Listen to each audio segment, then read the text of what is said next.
이제 지난 시간에 이어서 오늘은 특수교육, 모든 교사들은 이제 특수교육 과목을 하나씩은 꼭 들어요. 미국에서는. 아마 한국도 지금은 그럴 것 같아요.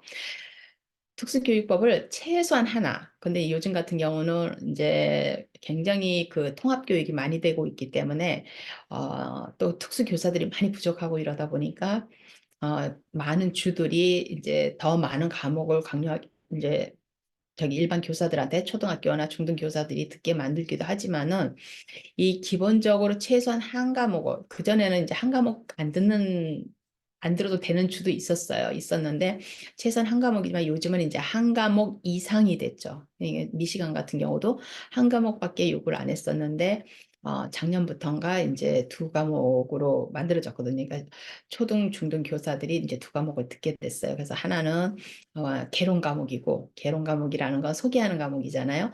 그다음에 다른 이제 한 과목은 조금 방법론까지는 아니어도 이제 조금 더 깊이 들어가가지고 이제 학생들을 다루는 그런 이제 과목을 두 개를 듣게 되는데 이 특수교육법 그 개론 과목 속에서 이제 처음에는 뭐가 특수교육이냐 전반적인 이제 특수교육에 대한 거, 뭐, IP가 뭐고, IP 미팅에는 누가 오고, IP 멤버는 누구여야 되고, 뭐, IP는 뭐, 1년에 한 번이고, 뭐, 3년에 한 번씩은 뭐, 다시 아이를 평가를 해야 되고, 막 이런 식으로 이제 기본적인 거. 아주 이제 수박 겉핥기 식으로 하지만은 그래도 기본적인 그런 걸 이제 배우고, 그 다음에 이제 보통의 이제 모든 텍스트북이 두 번째 이제 챕터는 거의 이제 특수교육법에 관한 얘기를 해요. 근데 법을 막 구체적으로 가르치는 건 아니고 어떻게 해서 특수교육법이 생기게 됐는지 그 히스토리부터 이제 그래서 뭐 이제 보통의 히스토리가 거의 다가 이제 콜트 케이스예요. 우리가 콜트 케이스라 그러거든요. 그러니까 고소 사건이죠. 그래서 고소 사건을 누가 어느 부모가 내 아이가 학교에서 정당하게 왜냐하면 이 전반적으로 공교육은 뭐예요? 세금을 가지고 운영되는 거잖아요. 그렇기 때문에 그 나라에서 세금을 내든 안 되든 그 나라의 시민권자들은 모두가 골고루 이제 혜택을 받게 돼 있잖아요. 근데 내 아이가 차별을 받았다. 그러면 이제 그 차별 중에는 내 아이가 왜냐하면 특수교육법에 appropriate 적절한 교육, 그럼 appropriate education이기 때문에 그걸 어떻게 해석하느냐, appropriate education이 뭐냐고 하면 어떤 부모는 내 아이가 다른 아이들하고 똑같이 완전히 그 상위권에 들어가야지 어프로프리트 하다고 생각을 하고 어떤 부모는 아니다. 내 아이가 그런 교육을 받을 수만 있으면 된다. 모든 사람들이 이제 해석이 다 다르잖아요. 그러면 이제 이런 걸 누가 평정을 하냐면 판사들이 보통 이제 어떤 부모가 고소를 하면 내 아이가 그런 교육을 못 받았다. 적절한 교육을 못 받았다. 그러면 그거에 대해서 이제 판사가 센텐스를 할 때 이제 이렇게 선고를 할 때 그때 이제 판사가 이야기를 해줘요. 어? 이 적절한 교육이라는 의미는 베스트, 그러니까 최고의 교육을 받아야 된다는 의미가 아니라 교육의 혜택으로 생각을 해야 된다. 그러면 그 학년을 지나갈 수 있을 죠. 학년에서 그 학년을 다음 학년으로 넘어갈 수 있다는 건 뭐예요? 그 학년의 공부를 마쳤다는 얘기잖아요. 페일을 하지 않았으면 된다. 낙제를 하지 않았으면 그건 적절한 교육으로 봐야 된다. 이렇게 판사가 그 해석을 해주는 거예요. 그런 것 때문에 이제 우리가 법조인들이 있죠. 안 그러면 뭐 헌법 이렇게 딱 해놓으면은 법을 만들어 놓으면 그 법을 100명이 그 법을 읽었을 때 한 문항을 읽었을 때 100명이 해석이 다 똑같으면 우리가 법조인이 필요 없다고 생각을 해요. 그냥 경찰만 있으면 되지. 그래서 경찰이 여기에 대해서 모든 사람의 해석이 같기 때문에 근데 이제 그렇지 않단 말이에요. 그 정도로 자세하게 글에 함축을 할 수가 없기 때문에 그리고 또 법을 처음에 제정을 할 때 그 법을 만들 때 그 의도와는 다르게 이런 목적을 가지고 이 법을 만들었는데 이 해석이 어떻게 보면 코에 걸면 코걸이고 귀에 걸면 귀걸이고 이렇게 될 수 있기 때문에 이제 그렇게 해서 법조인들이 있는데 그러니까 어떻게 보면은 한 나라의 모든 그 어떤 분야가 조금 더 발달이 돼 있고 더 발전이 돼 있다. 우리가 영어로 얘기하면 advanced라는 표현을 쓰는데 그렇게 돼 있느냐, 교육이 좀 더 발전돼 있느냐 없느냐는 얼마만큼의 이 재판이 그러니까 고소 고발 사건이 많은가에 따라서도 어느 정도 달려 있는 것 같아요. 근데 아무튼 그 특수교육이 이제 보통 이제 두 번째 과목은 그렇게 하고 그러고 나면 나머지는 전부 다 각 디서빌리티에 대한 소개를 해요. 그래가지고 뭐 학습장애, 뭐 자폐증, 뭐 이렇게 해서 쭉 하거든요. 그러면 어떻게 보면 인트로 클래스가 장애에 대한 소개 같은 느낌이 드는 거예요. 어떤 장애가 있다는 거를. 근데 과연 교사들이 뭐 특수교사든 일반 교사든 이 특수교육 개론은 모든 교사가 되는 사람들은 이제 다 들어야 되는데 그럼 도대체 교사들에게 왜 이걸 듣게 했을까? 우리가 생각해 볼 수 있잖아요. 교사들에게 왜 이 모든 장애에 대해서 교사들이 알아야 될까? 그러면 저는 이제 제가 개인적으로 봤을 때 그렇게 개론 과목을 가르치는 거는 잘못됐다고 생각을 해요. 그러니까 그게 가르치면 안 된다는 게 아니라 그걸 가르치지만 방향이 잘못됐다는 거예요. 우리가 이렇게 왜 교사들은 특수교육에 대해서 알아야 될까? 왜 디서빌리티에 대해서 알아야 될까? 그러면은 디서빌리티에 대해서 알아야 된다는 거는 뭐예요?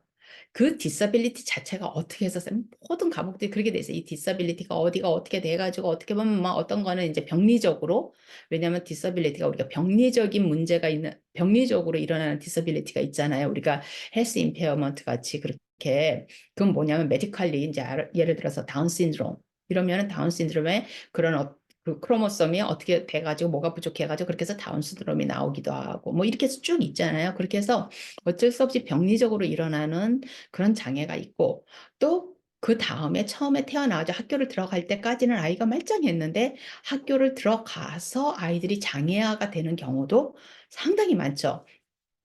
우리가 미국에서 그 이 학교를 취학 학년 전에 그 우리가 얼리 차일드후드 인터벤션이라고 그러거든요. 그 어린 아이들 유치원 나이에 있는 아이들 태어나자마자부터 만 5살까지의 아이들이 특수교육을 받는 경우에 특수교육을 받는 아이의 그 퍼센티지가 물론 이거는 나라에서 무료로 그 교육을 시켜주지만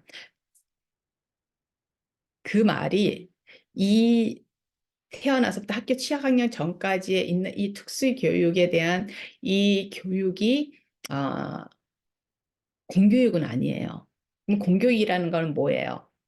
공교육은 의무교육이에요. 그래서 우리가 만 5살이 되면 미국에서 만 5살이 되면 애들을 학교를 다 보내야 돼요. 부모는. 근데 무조건 퍼블릭 스쿨을 보내야 되는 건 아니에요. 공립이나 국립학교를 보내야 되는 건 아니에요. 그러면은 학교를 보내야 된다는 의미가 아니라 모든 아이들은 만 5살이면 결국엔 뭐예요? 이 학과목에 관계된 아카데믹 공부를 해야 되는 거예요. 아카데믹 에듀케이션을 받아야 되는 거예요. 그 부모로서의 의무예요. 아이들에게 그 기회를 주는 거를. 그러면 이제 나라에서 어때요? 그걸 법으로 해서 의무화했잖아요. 의무교육이잖아요. 의무화했으면 나라에서는 어때요? 공짜로 무료로 그 의무 교육을 할 수 있도록 만들어줘야 돼요. 장을 나라에서 법으로 그걸 요구를 했기 때문에 법으로 요구를 해놓고 장을 만들어주지 않으면 어때요? 부모들이 자기 돈을 내면서 사립학교를 애들을 학교를 보낼 수밖에 없잖아요. 그러니까 그거를 의무화했다는 거는 이 아이들이 부모들이 이 학교에 보내려고 하는 이 아이들을 다 수용할 수 있을 만큼의 학교 교육 기관을 만들어야 되는 거예요. 나라에서. 근데 이제 부모들은 나라에서 만든 그런 퍼블릭 스쿨을 보내든지 그걸 보내기 싫으면 어, 그걸 싫어하는 부모들이 있잖아요. 돈은 있고 퍼블릭 스쿨에는 한 반에 아이들이 너무 많고 선생님의 질도 좀 떨어지는 것 같고 막 이러면 부모들이 이제 나는 경제적으로 여유가 있으니까 내 아이에게 좀 더 양질의 교육을 주고 싶다 이랬을 때는 어때요? 다른 데를 보내고 싶겠죠. 그래서 이제 사립학교들이 생기기 시작하는 거예요. 그래서 사립학교들이 종교적인 이유로 해서 부모들이 일반 학교에 가면 아이들이 막 마약도 하고 나쁜 길로 빠지기도 하고 막 애들이 무슨 느낌이 꼭 무슨 막 온갖 그 사람들 시견을 얘기하면 잡종들이 다 오는 것 같은 느낌이 드는 거예요. 그러니까 내 아이는 좀 더 선택적인 기관에서 공부시키고 싶다. 그러면 이제 사립학교를 보낸단 말이에요. 그럼 어떤 사립학교는 우리 학교는 굉장히 학과목에 있어서 아카데믹에 있어서 굉장히 일반 퍼블릭 스쿨보다 앞서서 시킨다. 이런 학교도 있을 것이고 우리 학교는 철저하게 아이들이 그 종교 하나님 하에서 굉장히 잘 교육돼서 심성이 아주 곱고 그다음에 도덕적으로 윤리적으로 바른 사람을 키운다. 이런 데를 또 부모들이 보내는 경우도 있고 가장 각장의 이제 사립학교들이 많죠. 미국에도 많아요. 그러면은 부모들이 왜냐하면 퍼블릭 스쿨을 만들어 놨기 때문에 그거는 이제 국가에서 세금을 가지고 운영하는 퍼블릭 스쿨이잖아요. 만들어 놨기 때문에 사립학교는 부모들 돈을 안 대줘요. 국가에서 그 투이션은 부모들이 자기가 따로 내야 되는 거예요. 그러면 이제 이런 사립학교에 보내는 부모들이 이제 억울하다 그래서 여러 번 막 이제 저기 뭐야 콜트에다가 법원에다가 이거를 좀 조정해 달라고. 왜냐면 우리도 세금을 내는데 왜 우리는 아이들 등록금을 받고 내면서 학교를 보내야 되고 다른 사람은 공짜로 보내냐 막 이러면 그 나라 입장에서는 그렇잖아요. 어? 퍼블릭 스쿨이 넘쳐가지고 자리가 없어서 못 들어가는 게 아니라 부모들의 선택이기 때문에 선택적인 건 니네가 내야 된다는 거예요. 그럼 또 어떤 부모님은 또 그것도 싫은 거예요. 아이들하고 좀 더 오래 같이 있고 싶고 아이들을 내 뜻에 맞게 교육을 시키고 싶고 내 교육 그 철학에 의해서 아이들을 가르치고 싶다. 이런 부모들은 또 어떻게 해요? 자기가 집에서 홈스쿨링을 하기도 해요. 미국에 상당히 많은 부모들이 홈스쿨링을 하거든요. 그러니까 이런 식으로 이제 다른 방법으로 다양한 방법으로 이제 보내는데 이 다른 걸 다 떠나서 이제 우리가 선생님들에게 이 특수교육, 그러면 이제 특수교육에 대해서 이제 배운단 말이에요. 그러면 이제 예를 들어서 홈스쿨링을 다니는 아이들, 하는 애들, 그 다음에 사립학교를 다니는 애들. 그러면 사립학교에는 저희가 이제 공립학교는 모든 교육법 따라야 되지만 미국에서는 사립학교는 한국하고 좀 달라요. 그래서 사립학교는 굳이 그 아주 기본적인 것만 요구를 하지 나머지는 요구를 안 해요. 왜냐하면 사립학교는 세금 머니를 가지고 그 세금을 낸 돈을 가지고 운영되는 곳이 아니기 때문에 그럴 의무가 없어요. 그래서 사립학교에서는 최소한 4년제 대학만 나왔으면 교사 자격증이 없어도 선생님으로 일을 할 수가 있어요. 근데 공립학교는 교육법에 의해서 모든 교사들은 자격증이 있어야지 교사를 할 수가 있어요. 그러니까 그렇게 이제 달라진단 말이에요. 근데 이 교사들이 왜 도대체 특수교육을 알아야 되느냐? 특수교육 그러면은 이제 제가 말씀드린 대로 모든 텍스트북을 우리가 보면은 거의 한 두세 개 정도만 빼놓고는 나머지는 전부 다 디서빌리티를 소개하는 식의 책이지 그 이상이 없어요. 근데 우리가 이제 가만히 보면 교사들에게 왜 이 과목을 들으라 그럴까? 도대체 이유가 뭘까? 이렇게 보면은 결국에는 우리가 이 아이들이 아, 아티즘은 자폐증은 이러이러한 문제가 있어가지고 얘네들이 자폐 판정을 받았어. 그럼 자폐증은 이러이러한 거야 하고 소개하고 학습장애는 이러이러한 거야. 지적장애는 이러이러한 거야. 그다음에 뭐 신체장애는 뭐야. 뭐 건강장애는 뭐야. 이렇게 해서 이제 쭉 소개를 한단 말이야. 근데 거기에서 더 이상이 안 나가면은 그거는 우리가 뭐 기본 상식적으로 우리가 얼마든지 찾아볼 수 있는 거기 때문에 큰 의미는 없어요. 근데 중요한 거는 이런 과목을 들으면서 왜 교사들이 이 과목을 듣는가? 그러면 결국에는 우리가 어때요? 에듀케이셔널 퍼스펙티브 쓴 거예요. 교육적 관점에서 이걸 알아야 되는 거예요. 왜? 한 반에는 어때요? 제가 지난번에도 얘기를 했지만은 한 반에는 굉장히 다양한 아이들이 있어요. 20명의 아이들이 있으면 어때요? 20명이 다 달라요. 그죠? 20명 중에 한 명도 같은 아이들이 없어요. 그러면 이제 우리가 그런 말이 있단 말이에요. kindergarten, 우리 그 5살짜리, 만 5살이 넘으면 오는 kindergarten 클래스룸에는 어, 아무리 그 이제 읽기 능력에 정말 지로 읽기 능력의 아이들부터 8학년, 중학교 3학년까지의 4학년, 2학년까지, 3학년까지의 읽기 능력을 가진 아이들이 온다는 거예요. 그 정도로 굉장히 다양한 거예요. 그 아이들이 이제 와서 몰래요? 이 처음 이제 선생님이 딱 들어가면 우리가 교과목에서 가장 낮은 레벨이 뭐예요? 미국에서 가장 낮은 레벨은 K 포인트 제로예요. K 포인트 제로는 뭐냐면 킨더가든의 지로예요. 그러면 아무것도 아이들이 딱 오면은 뭐예요? 아이들이 아무것도 학과목에 관계된 거는 아무것도 모르는 걸 전제로 하고 킨더가든이 시작을 하는 거예요. 근데 어때요? 실제적으로 아이들이 이제 오는 경우에는 제가 그전에도 이제 그 파워포인트를 가지고 그런 얘기를 했지만은 이런 식으로 이제 지난번에도 이제 보여줬던 거잖아요. 어빌리티, 디서빌리티만 굳이 디서빌리티가 아니어도 많은 아이들이 인어빌리티라 그러는 게 더 맞을 거예요. 아이들이 한 번도 책이라는 걸 본 적이 없는 아이들, 한 번도 연필이라는 걸 잡아본 적이 없는 아이들, 그런 애들이 있을까 싶지만 실제적으로 있거든요. 실제적으로 있어요. 단지 퍼센티지가 얼마나 되느냐의 문제예요. 그러면 이제 동네마다 다 다르죠.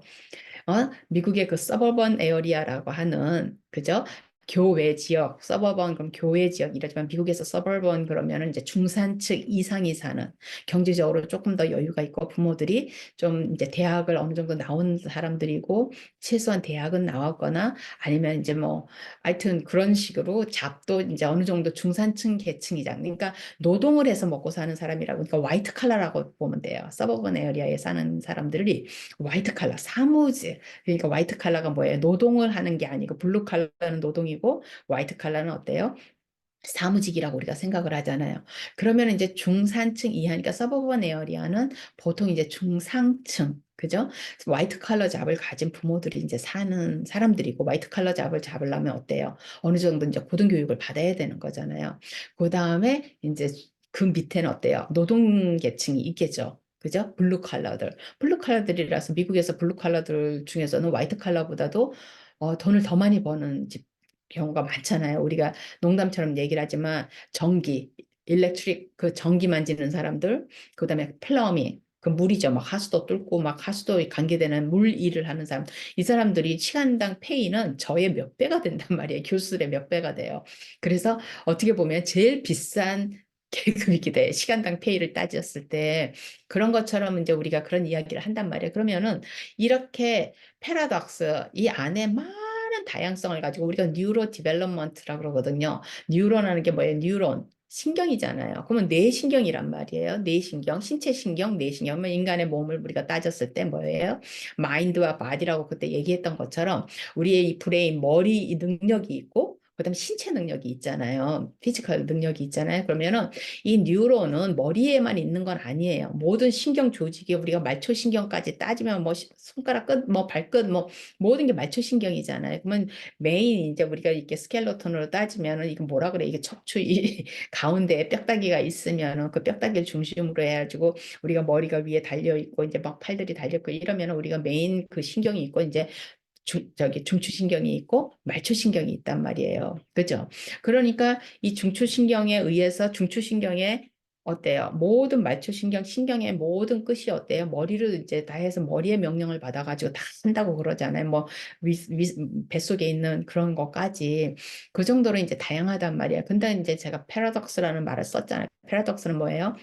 성과 악처럼 양쪽 극이란 말이에요. 이분법이란 말이에요. 이것이 이제 아이들 속에는 다 공존을 한다고요. 그러면 선생님들이 특수교육이라는 우리가 특수교육 개론이라고 말을 해요. 근데 장애 개론이라고 말을 하지 않는데 대부분의 선생님들이 어떻게 하냐면 이 한 과목밖에 안 받는 이 초등학교, 중등 선생님들이 그냥 그렇게 수박 겉핥기식으로 각 장애만 배우다가 끝나요.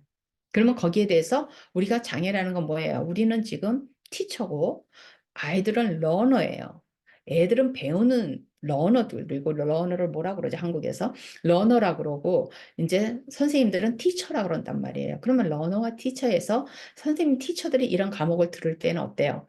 왜 아이들이 그래서 어쩌자는 거냐? 그래서 뭐냐는 거예요. 그래서 이 아이들이 그렇게 이렇게 다양한 아이들이 이 제가 그때도 얘기를 했지만 이 패러독스는 아이들 한 우리 안에 있는 패러독스도 있지만 또 아이와 아이 사이에 또 다른 것도 있잖아요. 능력이 아주 있는 아이와 능력이 아주 없는 아이가 있단 말이에요. 그러면 우리가 교실 안에서 아까 말씀드린 대로 킨더가든 클래스룸 안에서 어때요? 리딩 스킬이 하나도 없는 지로서부터 8학년, 9학년의 리딩 스킬을 가진 아이들까지 이 많은 아이들의 다양한 아이들이 어때요? 이 교실 안에 있어요. 그러면 이제 선생님으로서 이 아이들을 가르쳐야 되잖아요. 이 아이들을 가르치는데 제가 언레이블이라 그랬지만은 이거를 어떻게 선생님이 이 패러독스, 이 양극에 가 있는 아이들을 평정해서 선생의 역할은 뭐예요? 교육으로, 수업으로 아이들을 수업을 통해서 교육을 통해 가지고 아이들을 어떻게 하면 될 수 있으면 안으로 이렇게 모으는 거예요. 우리가 벨 커브잖아요. 이렇게 벨 커브. 그죠? 벨 커브 아시죠? 벨이 어떻게 생겼어요? 이렇게 둥그래 가지고 이렇게 생겼잖아요. 이제 잠시 꺼보면 둥그레가지 이렇게 생겼잖아요. 그러면 이제 우리가 스탠다드 디비에이션이라는 표현을 쓰는데 이제 통계에서 그러면 거의 양쪽 끝에 이렇게 쭉 가면 대부분은 어때요? 가운데 이렇게 몰려 있어요. 선생님은 이 아이들을 양쪽 끝에 있는 아이들 물론 이제 이렇게 이쪽 끝으로 가 있는 아이들은 어때요? 천재들이거나 영재들이거나 이제 기프티드라고 그러죠. 그렇지만 이쪽 끝에 가 있는 아이들은 어때요? 장애죠. 그죠? 그래서 장애가 있던가 아니면은 아직까지 한 번도 이제 아이들이 태어나가지고 한 번도 연필을 잡아본 적이 없고 부모님이 집에서 그런 노력을 한 번도 해본 적이 없어가지고 책이라는 걸 본 적도 없고 종이는 그냥 뭐 일반 종이만 봤지 한 번도 이렇게 프린트가 되어 있는 어떤 글자를 본 적이 없는 아이들. 이런 아이들은 올 때 인어빌리티로 와요. 아무것도 아이들이 할 줄 아는 게 없어요. 그죠? 연필을 한번 잡아보질 않았기 때문에 선생님이 연필 잡는 것부터 이제 가르쳐야 되는데 연필을 이렇게 잡혀주면 아마 1학년 선생님들 한국에서도 그런 아이들 볼 거예요. 손가락이 아파서 글을 이게 못한다 그래요. 애들이 왜? 이 뼈가 워낙 연한데 이 연필은 어때요? 굉장히 딱딱하잖아요. 이 딱딱한 연필을 아이들이 쥐었을 때 손가락이 애들이 너무 아픈 거예요. 너무 아파가지고 아이들이 연필을 쥐어가지고 어때요? 쓸라 그러면 어때요? 이렇게 연필을 툭 던져요. 이렇게 딱 하면은 아이들한테 딱 잡아, 그럼 꽉 잡아봐, 그럼 꽉 잡는데 이거 힘을 못 주는 아이들이 있거든요. 이제 이런 아이들이 이제 모로 센스가 운동 신경이 떨어지는 아이들이잖아요. 그러면 이걸 딱 잡아가지고 이제 선생님들이 연필 잘 잡는 법부터 막 이제 노력을 하면서 가르친단 말이에요. 그래가지고 뭐 이제 뭐 기억 니은부터 가르치는 선생님들이 있고 자기 이름을 가지고서는 이제 이렇게 점점 찍어가지고 이거 트레이싱 하는 거를 가르치는 선생님들도 있고 이제 여러 이제 선생님들이 있죠. 있지만은 거기서부터 이렇게 시작을 해요. 그러면은 요 아이들은 장애가 있는 게 아니라 뭐예요? 이제 인어빌리티가 있는 거예요. 그러니까 한 번도 자기네가 그런 걸 배워본 적이 없는 거예요. 그러면 이제 이 아이들한테 이제 가르쳐 보면 이 아이가 장애가 있어서 못한 건지 한 번도 기회가 없어서 못한 건지 이제 이게 분간이 되죠. 그렇지만 지금 right now 지금은 이 아이들이 할 수가 없는 거예요. 캔낫이에요. 할 수가 없는 거예요. 그렇죠? 그러면은 이제 개론 과목 같은 걸 들으면서 이제 요렇게 우리가 초점을 맞춰서 가르쳐야 되는 거예요. 에듀케이셔널 퍼스펙티브스라고 그러죠. 에듀케이셔널 렌즈예요. 우리가 이렇게 안경에 렌즈가 있는 것처럼 어떤 렌즈로 우리가 이 장애를 볼 것이냐는 거예요. 그러면 여기에 이제 많은 사람들이 자꾸 도덕적인 거, 윤리적인 거, 양심적인 거 이런 걸 자꾸 가세를 내서 사람들에게 이제 심파티가 아니라 정서적 어떤 그런 동정 같은 거를 이해를 마음으로 이해하는 거를 이야기를 하는데 우리가 까딱 잘못하면 어떻게 하게 된다 그랬어요? 심파티를 갖게 된단 말이에요. 심파티는 동정이에요. 이 사람들에게 우리가 동정을 하는 건 아니잖아요. 우리가 부자가 가난한 사람에게 동정하듯이 동정을 하는 건 아니란 말이에요. 그 동정보다는 그 깊은 정서적인 면에서 같이 아이를 이해를 하면서 선생님이 그거를 받아들이는 거지. 그렇죠? 왜냐하면 아이가 디서빌리티가 있다 그래서 이 아이가 인간의 존엄이 떨어지는 건 아니기 때문에. 그래서 이 선생님들이 과목을 들을 때 그거를 이제 그 방향을 하는 거야. 에듀케이셔널 퍼스펙티브스로서 우리가 그래서 아이가 자폐증이 있어. 그러면 이 자폐증 아이들은 어떤 어려움이 있냐는 거예요. 왜냐하면 선생님이 하는 건 뭐예요? 아이를 케어해서 아이를 양육을 하는 게 아니잖아요. 선생님들이 하는 건 교육을 하는 거예요. 그러면 교육은 뭐예요? 학교 교육은. 학교 교육은 아카데믹이에요. 그죠? 학과목을 가르치잖아요. 학교 교육에서는 우리나라는 한국은 학교 교육에서 선생님들을 자꾸 이렇게 도덕적인 롤 모델로 자꾸 만들어가지고 선생님들에게 그런 거를 더 강조를 하지만은 실질적으로 그것도 굉장히 중요하지만 선생님의 첫 번째 의무는 뭐예요? 학과목을 가르치는 거예요. 학교는 학과목을 가르치기 위해서 그 학과목은 뭐예요? 지적인, 그죠? 난리지예요. 지식을 가르치는 거예요. 지혜와 우리가 지식이 있잖아요. 지혜로움은 모든 게 다 들어가는 거잖아요. 거기에 뭐 사회, 정서, 그 다음에 이제 higher order thinking이라고 그러잖아요. 굉장히 고등 인지 능력, 이런 게 다 들어간 지혜란 말이에요. 그리고 우리가 지혜로운 사람 그러면은 지혜로운 사람에게 어떤 지식의 깊이를 물어보는 게 아니라 지혜로운 사람은 생각의 깊이를 물어보는 거잖아요. 그게 우리가 지혜라 그런단 말이에요. 근데 학교는 지혜보다는 지식에 좀 더 중점이 돼 있는 곳이에요. 지식은 어때요? 지식을 가르친다는 거는 눈에 보이는 행위잖아요. 선생님은 수업을 하고 아이들은 배운단 말이에요. 그러면은 뭐예요? 어, 예를 들어서 뭐 거버먼트다, 정치다. 그러면 정치에서 누가 대통령이고 대통령 밑에는 캐비넷이 몇 개가 있고 뭐가 있고 이런 걸 지식을 가르친단 말이에요. 과학은 뭐예요?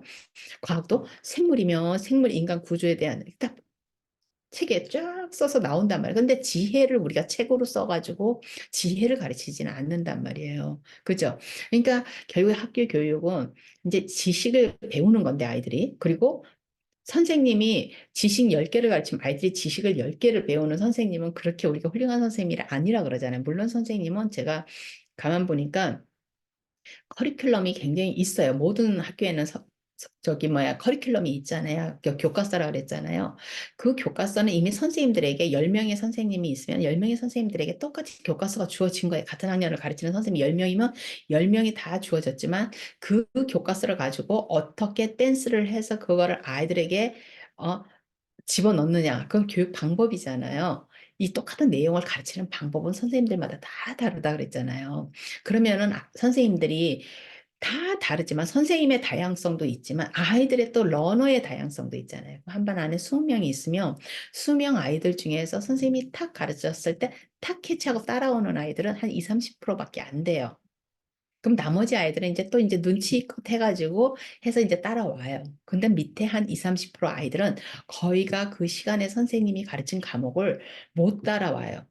뭐 거기에는 뭐 주의가 산만해서 그러는 아이들도 있고 또 그 전에 이렇게 삶에서 그 만 다섯 여섯 살까지 자기가 집에서 자라면서 유치원을 다니면서 배웠던 그런 어떤 지식이 조금 더 부족해가지고 선생님이 가르치는 과목 자체를 이해를 못하는 경우도 있어요. 예를 들어서 한 번도 바나나를 먹어보거나 본 적이 없는 아이는 바나나에 대한 수업을 할 때 따라가기가 힘들죠. 바나나를 먹어보고 본 적이 있는 아이들은 선생님이 바나나를 설명할 때 어때요? 거의 한 80%는 자기가 아는 내용이에요. 왜 경험을 했기 때문에. 그러면 이제 금방 받아들이죠. 근데 바나나를 한 번도 본 적도 없고 뭐 바나나가 어떻게 생겼는지도 모르고 맛이 어떤지도 모르고 이러면 어때요? 그 아이는 처음 바나나를 배울 때 굉장히 피상적이잖아요. 이것만 굉장히 받아들이기가 어려워요. 그냥 이렇게 하면서 이제 듣는단 말이야, 아이들가. 그죠? 그 다음에 똑같아요. 이게 동물들도 아프리카에만 있는 동물들. 우리가 동물원에 갔을 때 못 본 동물에 대한 이야기를 할 때 굉장히 받아들이기가 힘들죠. 그러면 예를 들어서 선생님이 사자하고 표범하고 누가 달리면 더 빠를까 이러면은 아이들이 사자를 머릿속에 떠올리고 표범을 머릿속에 떠올린단 말이에요. 그러면서 둘 다 굉장히 무서운 동물인데 얘네들이 경주를 내? 달리기 시합을 해? 그럼 누가 더 빠를까? 그럼 굉장히 흥미롭잖아요. 선생님이 그거부터 이렇게 탁 그 야생동물을 가르치면서 딱 그거부터 선생님이 야 사자와 표범이 있어. 얘네들이 달리기 시합을 하면 누가 더 빠를까? 그럼 어때? 아이들이 탁 이렇게 쳐다보잖아요. 근데 한 번도 사자도 본 적이 없고 표범도 본 적이 없고 사자라는 말도 처음 들어봤고 표범이란 말도 처음 들어본 아이는 어때요? 머릿속에 그림이 그려지질 않잖아요. 우리가 그걸 영어로 비주얼라이즈라 그러는데 비주얼라이제이션이 안 되는 거예요. 머릿속에 이미지가 떠오르지를 않는 거예요.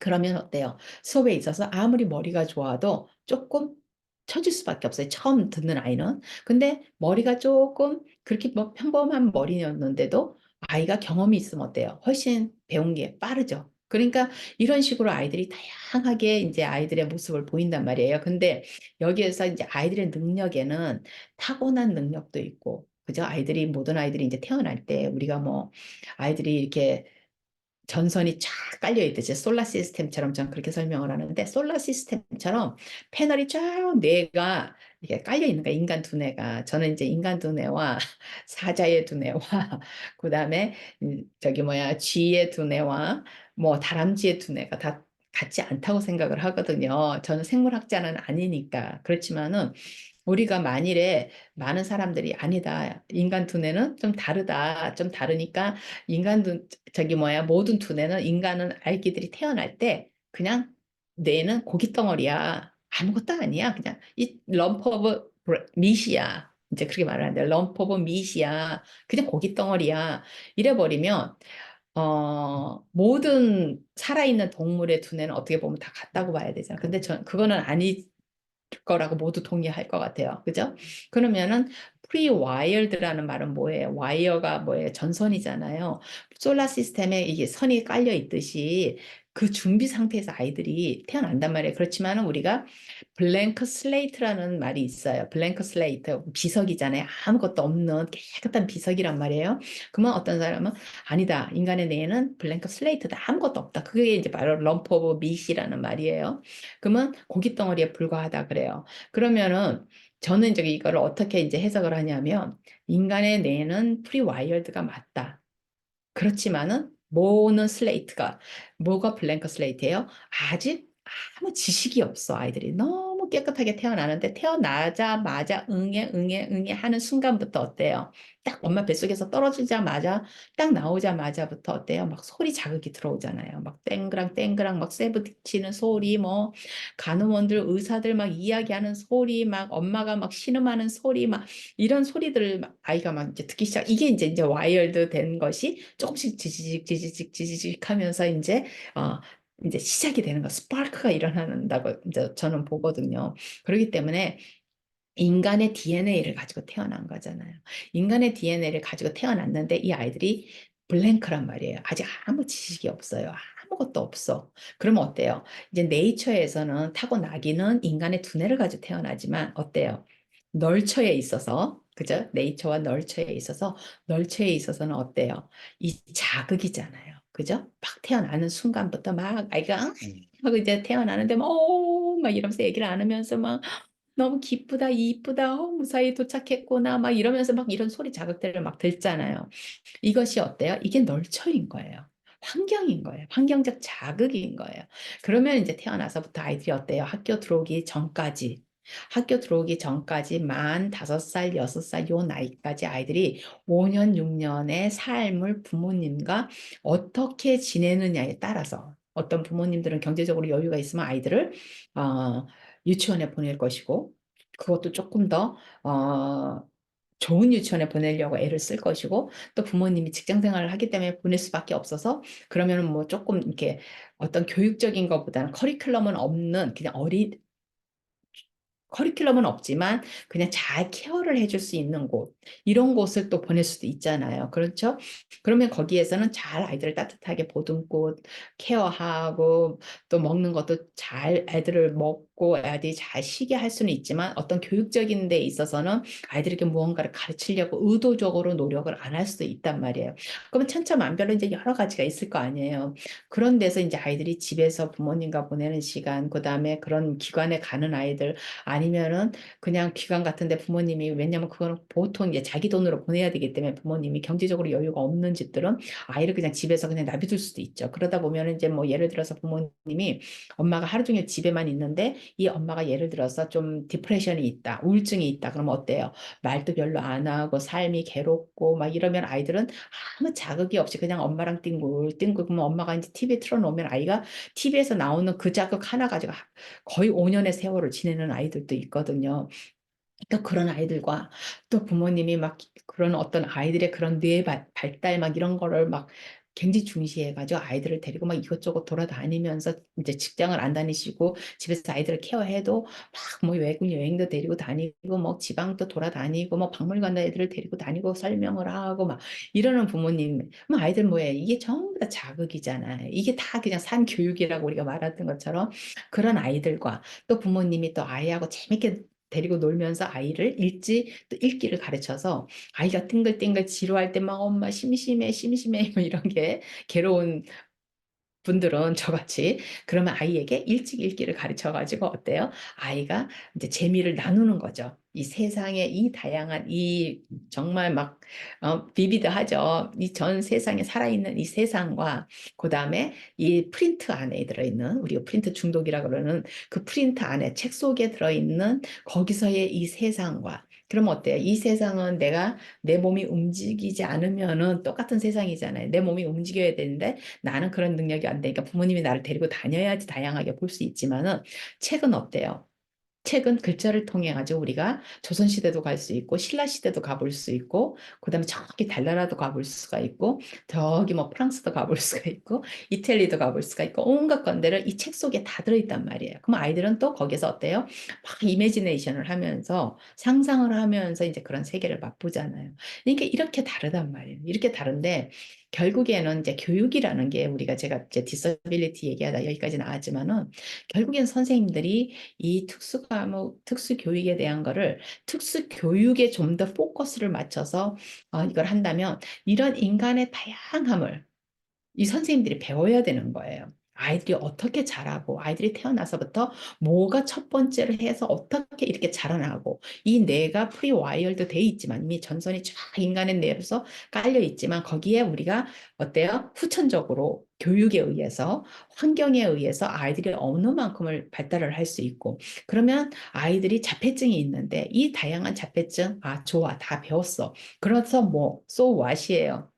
그죠? 선생님들이 이걸 왜 알아야 되냐는 거예요. 그러면은 우리 교실에는 아이들이 장애가 있는 아이들은 다 특수반으로 가고 특수교육 선생님들이 다 알아서 할 건데 내가 굳이 이거를 할 필요가 있을까? 그런단 말이에요. 근데 어때요? 교실 안에는 제가 아까 말씀드린 데처럼 패러독스인 거예요. 아이들의 능력이 다 다른 거예요. 우리가 전체 500명의 아이들이 전교생이 500명에 있다.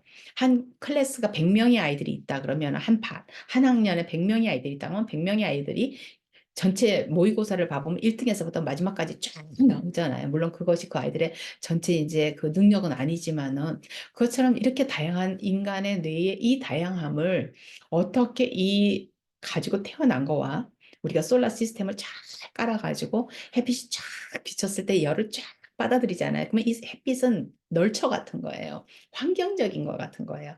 이걸 아이들이 쫙 빨아들이는데 조금 더 부모님이나 선생님들이 아이들이 인지적으로 어떻게 발달을 하고 우리가 인지 발달이라고 그러잖아요.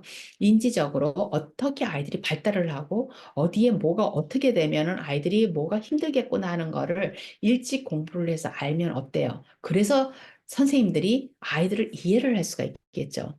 아이들의 그런 다양성을 이해할 수가 있겠죠. 그러면은 우리가 디서빌리티다. 우리 이제 그런 논쟁을 하잖아요. 디서빌리티다, 이너빌리티다, 어빌리티다 이렇게 얘기를 하는데 그래서 디서빌리티라는 제가 굉장히 위험한 게 그거라고 그랬잖아요. 디서빌리티라고 아이에게 딱 이 프레임을 씌워버리면 어떻게 돼요? 많은 사람들이 알아요. 인간이 이거를 진단을 하는 거기 때문에 모든 디서빌리티가 많은 디서빌리티가 제가 그랬잖아요. 무슨 여기에다가 브레인 스캔을 해서 우리가 장애를 진단하는 게 아니고 그죠? 장애 진단을 브레인을 스캔해서 나오는 경우는 없어요. 우리가 브레인 건강 헬스에 관계된 거 말고는 메디컬리 말고는 그다음 모든 것을 인간 행동을 보고 한단 말이에요. 행동을 보면 행동이라는 건 뭐예요? 지금 내가 요만큼 아는 것만이 행동으로 나오잖아요. 그죠? 내가 프랑스어를 배우지 않았는데 내가 프랑스어를 가지고 말을 할 수가 없잖아요. 그렇다고 해서 내가 프랑스어를 말을 못 배울 거라는 증거는 없잖아요. 근데 어떻게 되냐면, 아, 얘는 프랑스어를 지금 말을 못해. 그러면, 아, 얘는 프랑스어가 장애가 있어. 이래버리면 어떻게 돼요? 더 이상 그거 자체가 교육적인 관점에서 이렇게 좁아지는 거예요. 아무리 선생님들이 이성적으로는 알고 있어요. 아, 얘는 디서빌리티가 있어도 얘가 없을 수도 있는 건데 잘못 오진일 수도 있어. 우리가 왜 암을 오진한다 그러잖아요. 이분 메디칼에서도 오진이 얼마나 많이 나와요. 굉장히 많이 나오잖아요. 그것처럼 장애 진단에도 오진이 있을 수가 있잖아요. 근데 어때요? 한번 진단이 되고 나면 어때요? 그걸 가지고 이 노력, 선생님들의 이 관점이 믿음과 관점이 이게 축소가 돼요. 그래서 뭐를 조금 이제 해보고 안 되면 어때? 아, 역시 정의가 있어서 안 되는구나. 이렇게 자꾸 가요. 그러면 선생님들이 뭐예요? 장애가 없는 아이들한테는 이만큼을 할 거를, 그리고 못하면 또 하고 또 하고 또 하는데 장애가 있는 아이들한테는 어때요? 몇 번 해보고, 아, 얘는 안 되구나. 아, 얘는 장애가 진짜 있네. 이렇게 얘기를 한다는 거예요. 그래서 제가 옛날에 어느 이제 제가 이야기한 테이프에 그런 말이 있어요. 제가 이제 부모님들이 두 부모가 아이를 두 아이가 다 각자의 부모님의 아이가 걷지를 못해 1년이 지났는데 1년이 지났는데 걷지를 못하는데 한 아이는 이미 태어나서부터 이러이러한 장애가 있어서 아이가 아마 걷는 게 굉장히 느릴 거예요 하고 이제 의사가 얘기를 해줘요. 근데 한 아이는 애가 굉장히 건강합니다. 축하드립니다. 이렇게 얘기를 해요. 그러고 나면 이 부모가 1년이 지나서 똑같이 두 아이가 걷지를 못할 때 어때요? 부모님이 노력이 똑같을까요? 물론 이제 많은 부모님들이 내 아이가 장애가 있다 그러면 더 막 두 배로 노력하시는 분들도 있어요. 그렇지만 무의식에 깔려 있는 것이 무의식에 항상 그걸 지울 수가 없는 거예요. 그 들었던 말을 그러다 보면 부모님의 노력을 나중에 가면 선생님도 마찬가지예요. 이 노력을 그런 걸 못 들었을 때는 이 아이를 끝까지 해서 자꾸 자기를 이제 의심을 하게 돼요. 아, 내가 뭐를 제대로 못했지? 이 아이에게 뭐를 놓쳤지? 이러면서 자꾸 이제 그 뭐예요? 자꾸 방법을 생각하는 거예요. 그리고 자꾸 아이를 가르쳐 보면서 이제 세심하게 관찰을 하죠. 내가 뭐를 놓쳤는가를 알고 싶어서. 그렇게 하면서 계속 연구를 해요. 그래서 이렇게도 해보고 저렇게도 해보고 이렇게도 해보고 저렇게도 해보는데 어때요?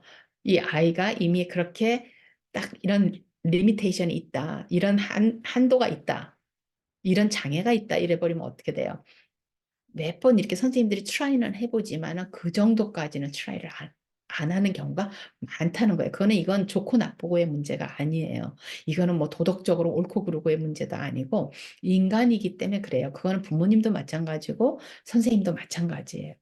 그래서 우리가 모든 어떻게 보면은 그래서 우리가 장애인이라는 그 프레임을 이렇게 딱 하는 게 꼭 우리가 왜 요즘 뭐 프레임 많이 씌운다 뭐 그런 말을 많이 하지만은 한정을 딱 해버리면은 이렇게 레이블을 딱 줘버리고 나면은 학교에서 다닐 때 굉장히 힘들죠. 특히나 이제 많은 아이들이 어때요? 요즘은 학교를 들어가기 전에는 멀쩡했던 아이들이 학교를 들어가고 나서 1학년, 2학년을 보내면서 장애아로 이렇게 되는 3학년이 되면서 장애아로 되는 경우가 미국에서는 거의 그 하이 인스턴스 디서빌리티라고 그래서 이제 그 마일드 디서빌리티 아이들은 거의 그런 경우가 90% 이상이거든요. 그러니까 미국의 그 장애 레이블을 가지고 있는 학생들 중에서 그 초중고 학생들 중에서 그러면은 왜 3학년이 되는 순간에 이 많은 아이들이 갑자기 장애아가 됐을까?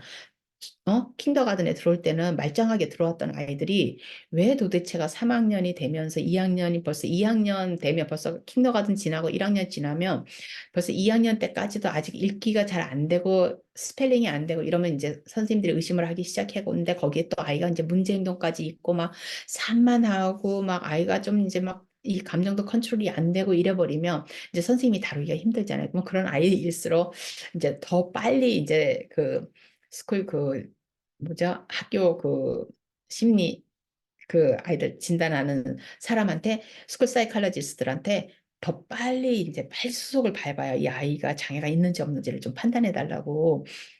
그렇게 그렇게 되면 이제 아이가 장애가 있으면 이제 그다음에 이제 후속 조치가 되니까 아이 입장에서는 좀 더 많은 교육의 혜택을 받는 것 같지만 아까 말씀드린 대로 그런 어떤 인간의 그런 무의식적인 그 믿음이 자기 관점이 그렇게 된단 말이에요. 그러니까 이게 좋은 것도 있지만 부작용도 있다는 거예요. 좋은 것도 있지만 안 좋은 것도 있다는 거예요. 그래서 우리가 항상 이제 부모님이든 교사들이든 항상 교육적 관점을 잊으면 안 돼요. 모든 걸 우리가 배울 때, 모든 걸 어프로치를 할 때, 뭐 하나, 아티클 하나를 읽어도 교육적 관점에서 그걸 생각을 해야 되는 거예요. 그래서 자폐증이 있다. 그러면 자폐증이 있어서 그래서 so what? 러닝 디서빌리티가 있다. 그러면 so what?